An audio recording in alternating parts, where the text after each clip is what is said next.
Bismillahirrahmanirrahim. Pelajaran ke-9 tentang azan dan iqamah. Azan dan iqamah. Azan dan iqamah adalah sunat penting sebelum solat. Jadi hukum azan, hukum iqamah itu hukumnya sunnah. Ustaz, ni mau solat terus, nggak usah azan. Boleh apa enggak? Boleh. Misalnya solat sudah habis, kita datang terlambat. Apa yang kita buat? Azan apa iqamah saja? Kalau waktunya sudah lewat, berarti kita iqamah. Jadi, kita laki-laki ini harus menghafal lafaz azan. Ya, kenapa? Di antaranya nanti kalau lahir anak, sunnah azan. Kalau nggak bisa azan, kayak mana? Suruh orang lain azan. Nanti istri kita jatuh hati sama orang lain. Masa anak lahir yang azankan orang lain. Masya Allah. Paling tidak pernah azan. Paling tidak pernah azan. Dalam satu keterangan dikatakan barang siapa selama 7 tahun menjadi muadzin, maka dijamin syurga untuknya. Muadzin, Masya Allah. Jadi di hari kiamat kelak Nabi tandai kita ini dengan amalan-amalan yang kita buat. Jadi kalau muadzin besok di hari kiamat lehernya paling panjang. Ini mudah. Jadi lehernya yang paling panjang itulah muadzin. Mudah dikenal sama Rasulullah. Ini rugi ya kalau berani teriak-teriak di lapangan. Woi, woi, tapi enggak berani azan, rugi. Rugi. Masya Allah. Tapi kalau kerja di kantor mau sampai pensiun, enggak ada jaminan surga dari Allah. Ini yang herannya, yang enggak ada jaminan dari Allah sungguh-sungguh. Yang itulah. Atau bilang sekarang. Dah terbalik nih, dunia terbalik. Sabar. Sunnah bagi muadzin, menghadap kiblat. Jadi kalau dia hadap ke kiri, ke kanan, ke selatan, ke utara, boleh, tak ada masalah. Tapi kalau dia mau mendapatkan sunnah, hadap kiblat. Bagus. Jadi kalau azan itu telinganya dimasukin nih, sunnah masukin. Berarti sunnahnya enggak full. Wah, kalau mau full ini dua-dua dia. Jadi bukan kayak gini ya. Kalau kayak gini berarti dia belum pernah dengar. Nanti ada depan tuh gini dia. Sunnah azan tuh telunjuk dimasukin. Oke ya. Jangan sebelah tangan, dua tangan. Oh jangan, ala kadar aja. Jangan dalam kali. Habis azan telinga sakit. Besok aku nggak mau azan lagi, sakit telinga. Ya, repot nih. Boleh ya, rata-rata ini kita harus azan semua. Kalau perlu, kalau kita memang nggak ada kesempatan untuk azan, tapi ini kan bukan nggak ada kesempatan, semua masih ada kesempatan. Anak kita kalau laki-laki suruh dia azan, Masya Allah, pahalanya nanti ngalir ke kita. Semua orang yang ikut sholat, pahalanya ngalir ke muadzin. Lanjutnya, yang kedua berwudu. Ini sunat bagi muadzin berwudu. Kalau nggak ada wudu, apa hukumnya? Makruh. Boleh azan tapi makruh. Arti makruh apa? Dibenci sama Allah. Wudu dulu. Kemudian melakukan tarji'. Apa itu tarji'? Yaitu membaca 2 kalimat syahadah sebelum membacanya dengan kuat. Jadi ketika mau mengucap 2 kalimat syahadah, asyhadu an la ilaha illallah, maka di suara kecil dulu. Asyhadu an la ilaha illallah. Baru asyhadu an la ilaha illallah. Jangan dikeluarkan.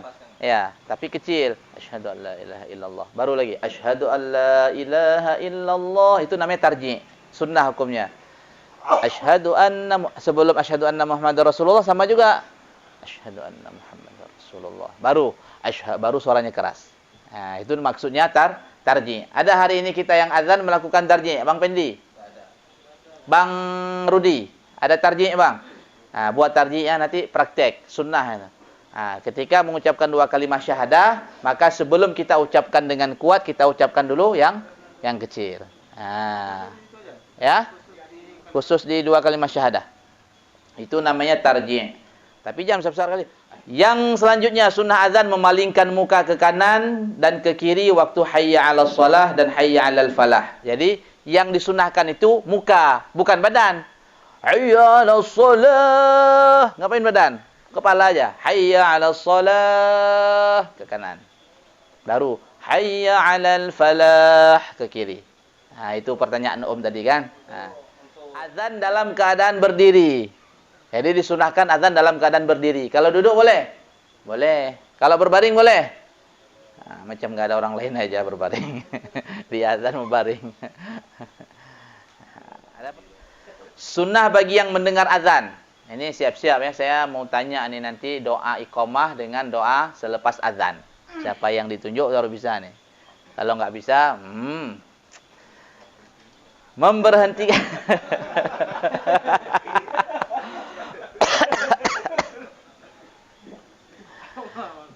Sunnah bagi yang mendengar azan. Apa saja sunnahnya ketika suara azan?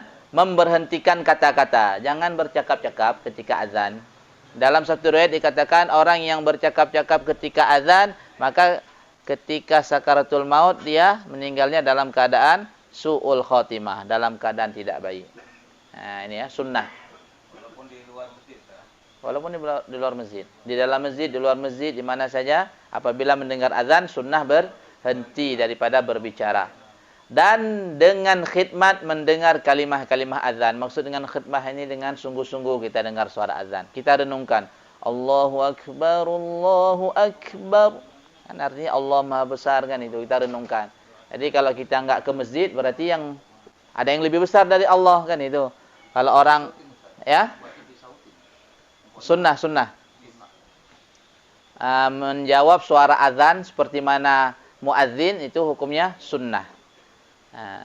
Cuman masalahnya kan tadi bilang Allahu Akbar, Allahu Akbar. Kita masih lalai nih. Misalnya kita ke sawah masih lalai dengan cangkol kita. Berarti cangkol lebih besar daripada Allah. Sedang rapat, cuman berhenti saja kemudian lanjutkan rapat. Berarti rapat lebih besar daripada Allah. Macam mana masuk surga nih? Kayak gini. Nah, jadi misalnya kita azan nih kan. Tatkala biasanya kan habis asyhadu anna Muhammadar Rasulullah, kita hayya 'alal falah. Kan tersebut itu apa boleh ulang? Boleh, tak ada masalah. Dilanjut juga boleh, enggak ada masalah. Yang masalah itu kalau sengaja, aku buat fantasi lah biar dianggap keren, biar viral Om. Nah, ini haram hukumnya, main-main. Itulah main-main dalam agama kayak gitu dia. Tapi kalau enggak sengaja enggak ada masalah. Boleh ya dipraktek ya. Begitu suara azan, dah nggak usah ngomong. Ya. Kita seolah-olah habis azan ini mati sehingga perkataan kita ini, pembicaraan kita ini dilanjut terus gitu. Jadi Nabi SAW tatkala mendengar suara azan, maka hati Nabi ini seperti air mendidih. Itu gambaran saja bahwasanya begitu takutnya Nabi karena mau menjumpa Allah. Mau berjumpa dengan Allah. Kalau kita kan anteng aja suara azan slow. Udah iqamat pun masih slow aja. Ada yang lebih slow lagi, enggak ke masjid. Allah. Lanjut ya. Kemudian menjawab azan. Sunnah menjawab azan. Mengucapkan apa yang diucapkan muadzin. Menjawab dengan la haula wala quwwata illa billahil aliyyil azim waktu muadzin membaca hayya 'alas shalah dan hayya 'alal falah. Ini jelas nih. Jadi orang yang jaga solat, maka dia akan mendapatkan hayya 'alal falah, kesuksesan. Kalau enggak bisa jaga solat, berarti enggak ada kesuksesan. Gitu. Terserah pilih mana. Setelah selesai azan, membaca salawat atas Nabi. Membaca doa yang akan datang. Siapa bisa membaca doanya dengan bagus? Mana Nil, enggak usah.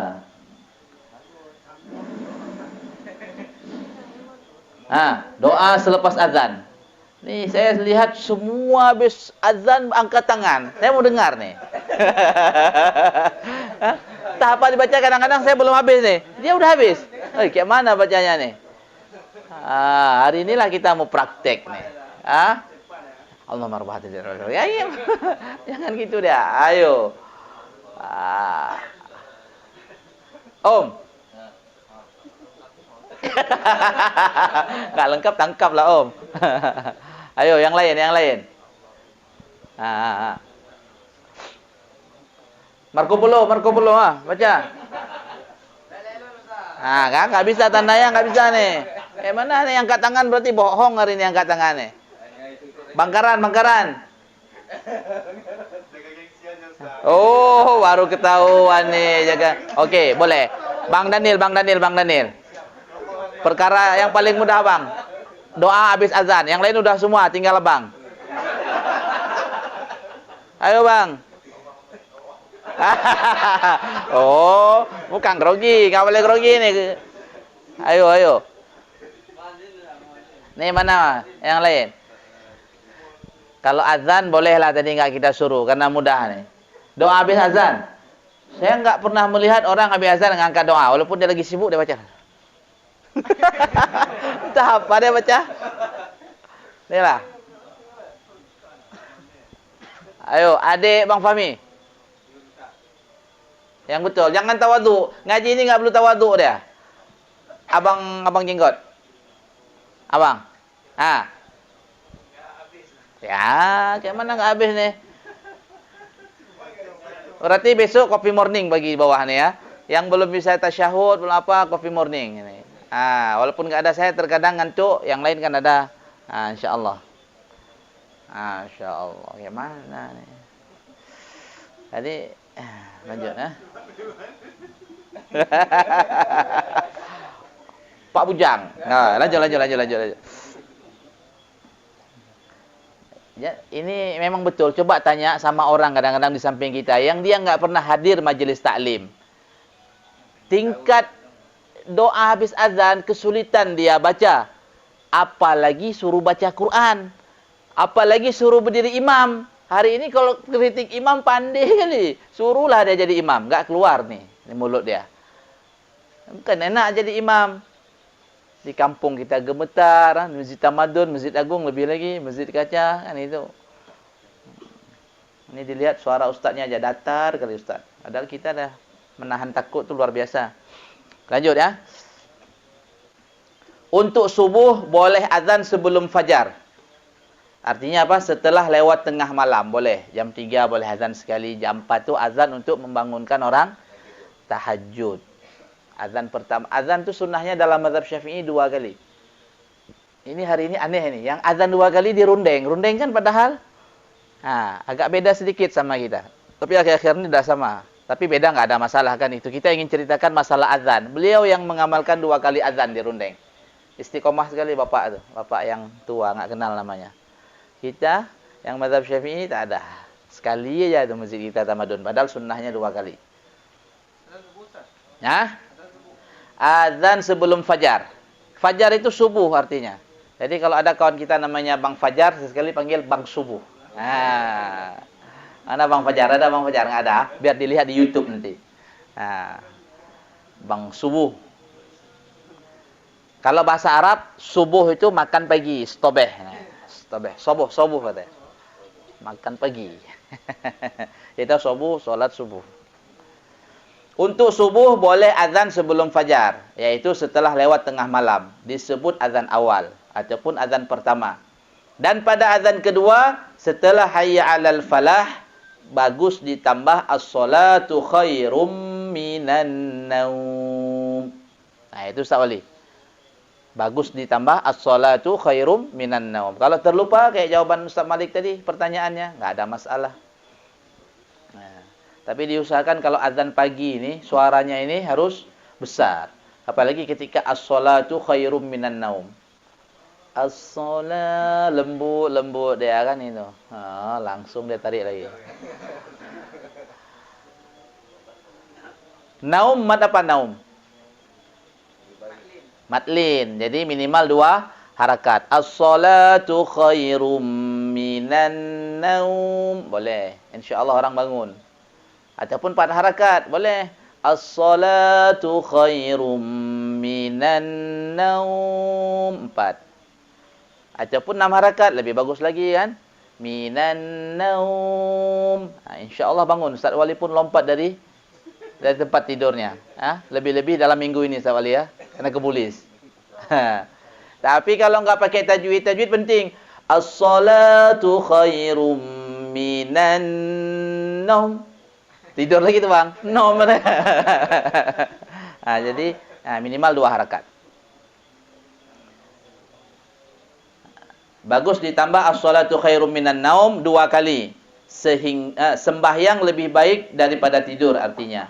Dan dijawab dengan siapa tahu jawabannya? Hah? Bang Muran. Terus? Itu aja. Shadaqata wa bararta. Yang lain?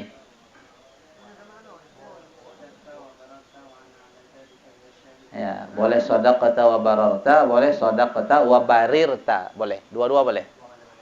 Wa ana 'ala dzalika minasyahidin. Masyaallah. Shadaqata artinya telah benar kamu dan telah berbuat baik dan saya menyaksikannya. Itu.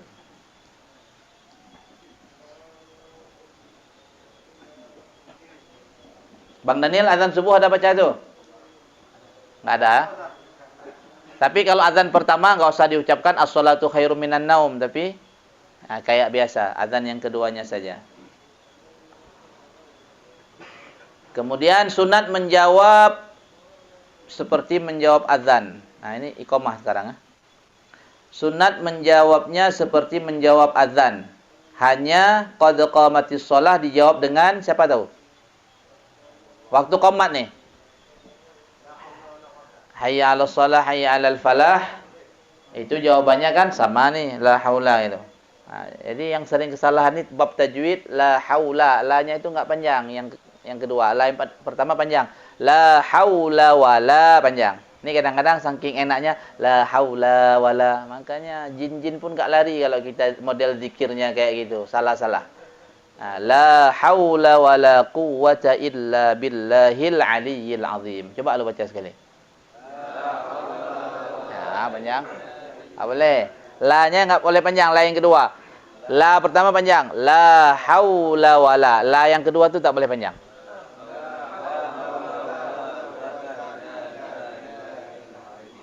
Ya, gitu dia. Nah, ini kayaknya harus sering-sering kopi morning. Apalagi kalau hari Jumat.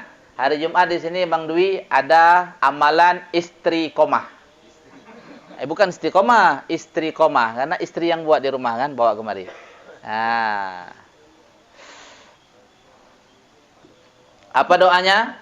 Ketika qad qamatis shalah.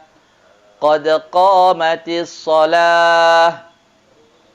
Bang Nuwaji, apa kita jawab tatkala muadzin iqamah pada lafaz qad qamatis shalah, kita yang enggak iqamah jawabnya apa? Bagus. Tengku Fahmi, apa jawabannya Fahmi? Belum tahu lagi. La ilaha illallah. Ini berarti sering-sering kopi morning lah kemarin. Ini kadang-kadang ini kata guru kita mikir jauh-jauh kali sana, bab yang wajib aja tak tahu. Nah, ni apa enggak sepak sama malaikat kah yang wajib nampak lah kah ajak kena ajak ke dia. Bukan tak boleh, boleh. Tapi ini lebih wajib. Ban. Lanjut. Apa bagus jawabannya? Aqamahallahu wa adamaha ma damatis samawati wal ard. Ya, itu dia singkat. Apa Muhib? Padahal kalau qad qamatis shalah. Tak apa dibaca Muhib tu. Apa ditulis? Aqamahallahu wa adamaha ma damatis samawati wal ard. Ataupun PR ya ke depan ya. PR ke depan apa? Baca doa selepas azan dengan jawaban ketika iqamah. Sunat mengazankan anak yang baru lahir di telinga kanan dan iqamah di telinga kiri, baik laki-laki ataupun perempuan. Itu dia baik laki-laki ataupun perempuan. Jadi bagusnya tatkala lahir ini kalau bisa kita azankan terus, jangan dibersihkan dulu sama bidan. Karena apa? Kalau udah dibersihkan duluan, berarti dia udah dengar suara bidan duluan. Anjuran agama kita apa? Ketika lahir, kalau bisa jangan ada suara apapun yang terdengar suara azan terlebih dahulu. Ini jangan-jangan kita waktu azan enggak langsung ke masjid, kita diazankan sama orang tua kita setelah dibersihkan sama bidan nih. Jadi begitu keluar, azannya sebentar, Allah Akbar, Allah Akbar. Nggak usah besar kali, Allah. Jadi azannya slow aja dia. Oleh Bang Daniel gimana buatnya? Udah dibersihkan. Inilah Bang Daniel. Kalau yang lain, orang lain yang azan. Astagfirullah. Makanya kalau istri lahir mau melahirkan yang mana-mana, boleh, cuman kan dia udah terdengar suara orang lain. Gak ada masalah. Udah keluar, kan sebentar, azan gak ada lama, 1 menit udah selesai.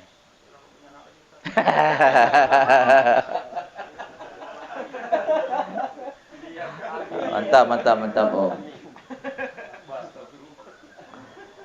Oke ya.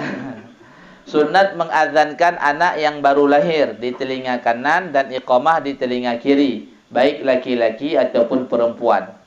Ada Wahabi koplak nih, katanya nggak ada tuh sunnah. Tapi terakhir dia ada jelaskan sama Ustaz kita, berbalik arah dia. Inilah dia. Dan bagus benar waktu hujan atau angin yang menakutkan, dan memberangkatkan orang musafir yang baik-baik. Artinya kalau hujan deras ataupun ya ada gempa, ada gerhana nih azan, ataupun ada orang mau pergi haji bang, sunnah azan. Ada orang pergi umroh sunnah azan. Ini saya ada lihat di Dayah. Abu kalau pergi umroh jadi santri suruh azan. Allahu Akbar.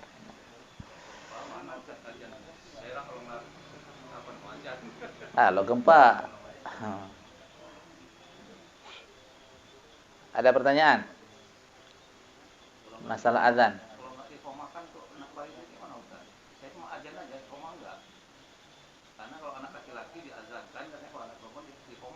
Ya. Enggak diiqomahkan, enggak ada masalah kan, enggak dapat sunnah dia.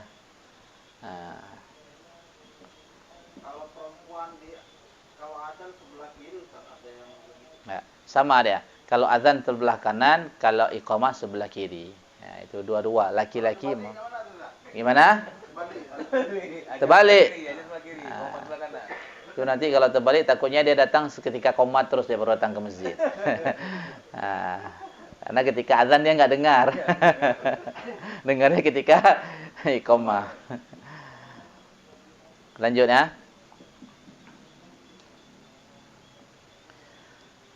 Sekarang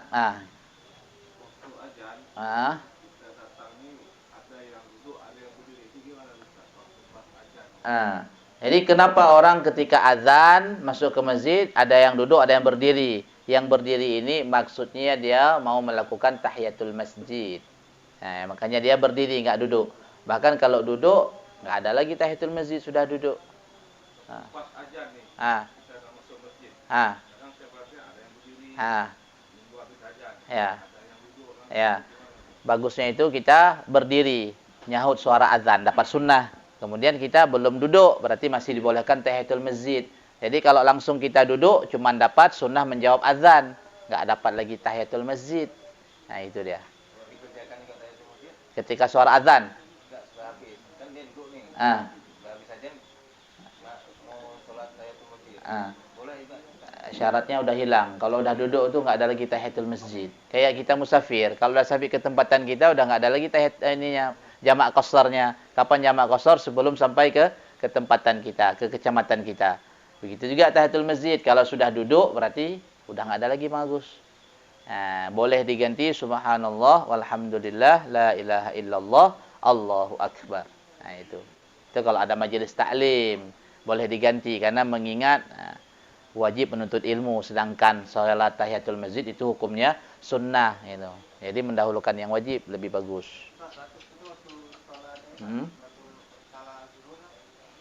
Waktu salat tuh.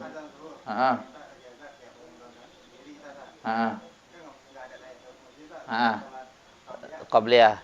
Jadi kalau kita memang orang yang datangnya biasanya sebelum azan, kemudian ketika sudah azan, boleh kita sekaliankan salat qabliyah dengan tahiyatul masjid, boleh. Karena perkara sunnah ini boleh digabung, sunnah sama sunnah boleh. Sunnah sama wajib boleh, tak ada masalah. Yang nggak boleh wajib sama wajib. Jadi misalnya kan, ini ketika azan zuhur kita datangnya sedang azan. Waktu sudah habis azan, kita lihat waktu sholat ini untuk sholat sunat tinggal waktunya 4 menit lagi. Kan nggak mungkin 2 menit kita selesai 2 rakaat qobliyah, 2 rakaat tahiyatul masjid. Ya udah buat qobliyahnya aja kita. Jadi tahiyatul masjidnya pun dapat qobliyah dan tahiyatul masjid sekalian niatnya. Apa Om? Kalau pergi azan Ustaz ya, kita berwudu. Itulah bagusnya disunahkan kita berhenti daripada aktivitas tatkala azan, disunahkan. Gak usah dulu, sebaiknya jangan. Boleh, tapi sebaiknya jangan. Kayak gini kan, sholat tadi kan lagi azan. Kita masuk masjid ataupun di rumah, sholat terus, boleh. Kita buru-buru nih misalnya kan, di masjid baru azan zuhur nih, sedang azan nih, sedang berlangsungnya azan. Boleh sholat zuhur, boleh. Boleh sholat asar, boleh. Kalau ini pas waktunya. Nggak ada masalah. Cuman nggak dapat pahala sunnah menjawab azan. Bisa. Tak ada masalah, cuman nggak dapat sunnahnya. Yang nggak boleh sedang azan dia sholat, bahaya. Dianya sedang azan, Allahu Akbar, dia sholat, itu nggak boleh bang. Sekarang sembahyang sunat ya. Tiap-tiap sembahyang wajib ada sembahyang sunatnya. Ya. Tiap-tiap sembahyang wajib ada sembahyang sunatnya. Yaitu 2 rakaat sebelum fardu subuh. Dan disebut juga sunat fajar. Jadi apa itu sunat fajar? Sunat sebelum subuh. Arti sebelum subuh apa? Setelah azan. Bukan sebelum subuh ini, sebelum azan. Enggak. Nah itu. Kan ada hadis Nabi, raka'atainil fajri khairum minad dunya wa ma fiha. 2 rakaat salat fajar, 2 rakaat salat subuh lebih bagus daripada dunia beserta isinya. Tapi dijelaskan sama ulama kita, guru-guru kita, maksud 2 rakaat salat fajar ini yaitu qabliyah sebelumnya. Inilah gunanya kita mendengar penjelasan dari ulama seperti itu. Kalau nggak belajar sama ulama ya. Lanjut ya. Bacaan niatnya usolli sunnatas subhi raka'ataini lillahi ta'ala. Sengaja aku sembahyang sunat subuh 2 rakaat karena Allah Ta'ala. Dan 2 rakaat sebelum zuhur. Dan 2 rakaat sesudahnya. Nah, ini sunnah ya. 2 rakaat sebelum zuhur dan 2 rakaat sesudahnya. Niatnya macam mana? Pakai bahasa Indonesia saja. Ya Allah, saya niat sholat sunnah sebelum zuhur 2 rakaat. Udah, lebih mudah. Nanti kalau usolli sunnatan qobliyatan, payah. Payah bagus ya. Belepotan. Dan 4 rakaat sebelum asar. 4 rakaat sebelum asar. Niatnya pakai bahasa Indonesia saja. Ya Allah, saya niat sunnah sebelum asar 2 rakaat karena Allah Ta'ala. Maka dikerjakan 2 kali, yakni 2 salam. Jadi yang namanya sholat sunnah dalam mazhab Imam Syafi'i 2-2. Kalau hendak diperbuat sekali salam 4 rakaat juga boleh. Boleh juga. Ini sunat sebelum asar. Jangan kita bilang nanti di tarawih ya, di tarawih tak boleh. Dan 2 rakaat setelah maghrib sunnah. Sebelum maghrib ada juga nanti Ini yang namanya muakkadah. Jadi dia sholat yang mengiringi sholat wajib itu namanya sholat rawatib. Jadi yang kita sebutkan tadi ini yang muakkadahnya, yang diberatkan. Yang mana barang siapa membuat sunnah yang diberatkan sama Allah ini 2 rakaat sebelum subuh, 2 rakaat sebelum zuhur, dan sesudahnya 4 rakaat sebelum asar, maka Allah memberikan dia 1 mahligai di syurga. Nggak ada sulit. Untuk mendapatkan mahligai di syurga nggak ada sulit. Yang sulit mendapatkan mahligai di dunia. Pontang-panting cari duit, jabatan kita apapun jabatan, korupsi karena korupsi sini nggak juga dapat mahligai, nggak sanggup buat. Tapi dengan kita jaga solat sunnah ab'ad, rawatib yang ab'adnya, dikasih mahligai. Dan 2 rakaat sebelum dan sesudah solat isya.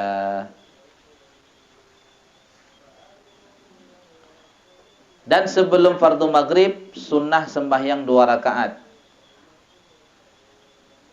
Niatnya sengaja aku sembahyang sunnah sebelum maghrib 2 rakaat. Dan sembahyang sunnah Jumat serupa dengan sembahyang sunnah zuhur sama. Dan telah bersabda Rasulullah sallallahu alaihi wasallam, "Baina kulli adzanaini salatun." Di antara azan dan iqamah itu ada sembahyang sunat. Nah, ini yang perlu kita pegang. Hadis Nabi apa? Di antara di antara azan dan iqamah itu ada 2 rakaat salat sunnah. Jadi jangan maghrib ada antara azan dan iqamah itu ada salat sunnahnya. Ya, kalau maghrib tergantung masjid. Dan yang kedua, solahnya itu bukan solah yang muakkadah, tapi solah sunnah biasa. Enggak diberatkan, solah sunnah biasa. Ada pertanyaan? Sholat sunat rawatib sama sunat qadha kita kerjakan di sholat malam, Ustaz. Kalau makan yang malam. Qadha apa nih? Qadha. Rawatib maghrib. Sholat fardu. Pasti ada ini ataupun bagian. Itu lebih bagus kita kerjakan qadha sholatnya kita dulu atau rawatib? Qadha dulu, baru buat yang rawatibnya boleh. Ada pendapat mengatakan kalau kita masih ada qadha solat belum kita bayar, enggak boleh buat solat sunnah. Tapi waktu kita belajar boleh kita buat solat sunnah meskipun kita masih ada qadhanya, belum habis kita qadha, dengan catatan memang kita selalu membayar qadha kita, boleh. Yang enggak boleh itu kita enggak ada niat bayar qadha, langsung buat sunnah, itu enggak boleh.